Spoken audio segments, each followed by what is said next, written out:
Rail services south of Aberdeen have been disrupted for a second day following a derailment near Stonehaven. The ScotRail train with no passengers on board came off the tracks around tea time yesterday. Well, Ben Phillip is at the scene. Ben, what's the latest?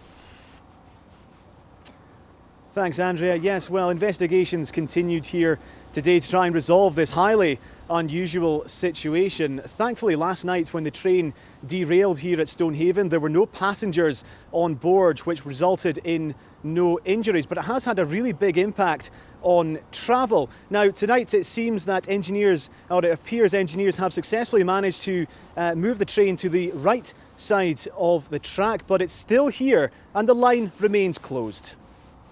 A train going nowhere. Investigations continue today just south of the platform at Stonehaven. It's still unknown what caused this ScotRail train to derail, but it's understood it occurred while the train was switching tracks on its return to Aberdeen. Well, it's early days. We're still trying to identify all the evidence from the track, and at the moment a lot of it is currently under the train, so some of it will not get until we've got the train out of the way. There is some track damage under the train from it having gone two different directions. We've really got to, once the train's back on the track, then the infrastructure guys can get in and see what's involved in piecing that back together. Engineers have been trying to re-rail this train, which has caused widespread travel disruption across the country. ScotRail say that once the train has been removed, the track will be inspected, but there's no sign that this line will be open anytime soon. Today, services between Aberdeen and Dundee were suspended, forcing passengers onto replacement bus services, and not everyone was happy about it.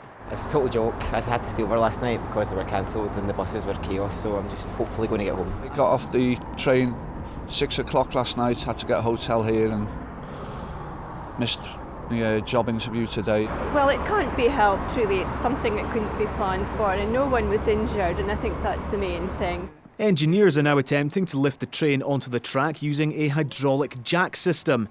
The track will then be inspected for damage and repairs before the line is reopened.